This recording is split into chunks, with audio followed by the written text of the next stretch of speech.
आजकल सारे so called अमीर संस्कारी एलिट्स एक दूसरे के बाल नोच रहे हैं।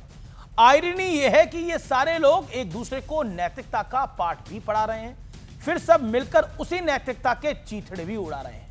हिपोक्रेसी की शक्ल देखनी हो तो इस युद्ध में मेन कैरेक्टर्स को देख लीजिए। जो जितना मासूम दिखेगा वो उतना ही बड़ा दगाबाज निकलेगा। इतने मखौटों वाली दुनिया में एक देश ऐसा भी है जो ऐसे रास्ते पर चल रहा है जिसे असलियत में दुनिया का रास्ता होना चाहिए था।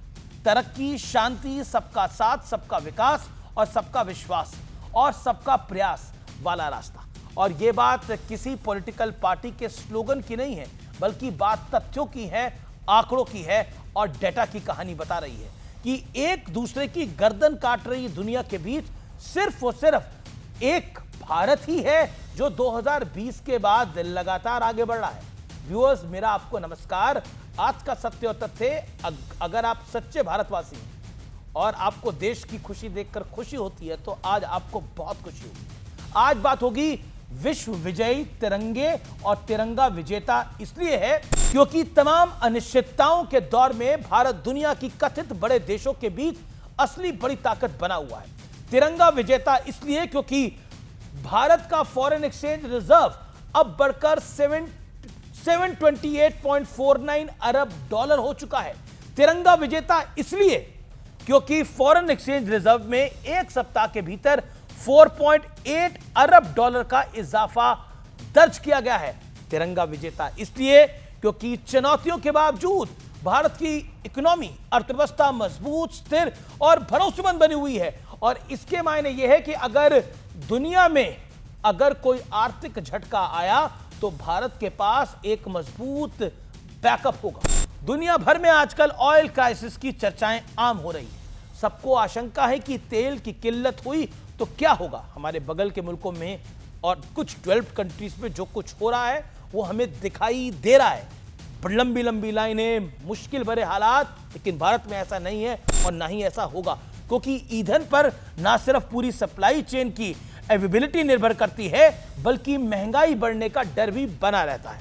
लेकिन इस क्राइसिस से निपटने के लिए भारत पूरी तरह तैयार है। नरेंद्र मोदी की प्लानिंग कैसे है, आइए सुनिए। क्योंकि भारत के पास 250 मिलियन बैरल से ज्यादा कच्चे तेल की उपलब्धता है, जबकि करीब 7 से 8 हफ्तों की मजबूत सप्लाई का बफर मौजूद है। इतना ही नहीं, हमारी रिफाइनिंग क्षमता हमारी जरूरतों के मुकाबले पहले से ही काफी ज्यादा है। यानी तेल में युद्ध की आग और धधकी, तब भी भारत की स्थिति मजबूत और स्थिर ही रहेगी। ये बड़ी बात है और रियल स्टोरी यही है। भारत की ग्रोथ स्टोरी यही है। बाकी अगर आप ओटीटी टाइप स्टोरीज की शौकीन है तो मोदी कॉम्प्रोमाइज है, मोदी दबाव में है, मोदी ब्लैकमेल हो रहे हैं जैसे मनोहर कहानियों से अपना मनोरंजन कर सकते हैं। कई लोग कर भी रहे हैं, उन्हें अच्छा भी लग रहा है, उनका वक्त भी कट रहा है। लेकिन ये कहानियां सिर्फ कहानियां ही हैं। इनमें तथ्य और सत्य की मात्रा उतनी है जितनी इन कहानियों को सुनाने वालों की क्रेडिबिलिटी बची है। इसलिए सुनी सुनाई बातों पर ना जाइए बिल्कुल। पहले आंकड़ों को जानिए, फिर दुनिया की कथित समृद्ध देशों और शहरों का हाल देखिए, अपने अगल बगल के मुल्कों का हाल देखिए, बांग्लादेश, पाकिस्तान का हाल देखिए, कुछ 12 कंट्रीज का हाल देखिए। कुछ आपके दोस्त बाहर रह रहे होंगे, मिडिल ईस्ट में, दुबई में, कतर में, बहरीन में, उनसे उनका हाल पूछिए और फिर इन सबकी बातों पे भरोसा कर लीजिएगा। दो देश के कई नेता कह रहे हैं। फिर अपने गली मोहल्ले, सोसाइटी, शहर और राज्य पर नजर दौड़ाइए, 360 डिग्री वाली नजर। यकीन मानिए इसके बाद आपके मन में सिर्फ और सिर्फ एक ही भाव आएगा, thank God I am in India. शुक्रिया महादेव, मैं हिंदुस्तान में हूं क्योंकि हम यहां सेफ एंड साउंड है। जय हिंद, वंदे मातरम। यह भारत की शक्ति है, यह 140 करोड़ भारत की शक्ति है, क्योंकि भारत अब मजबूती के साथ आगे बढ़ रहा है और यहां पर किसी चीज की कोई कमी नहीं है। और यह सत्य और तथ्य है।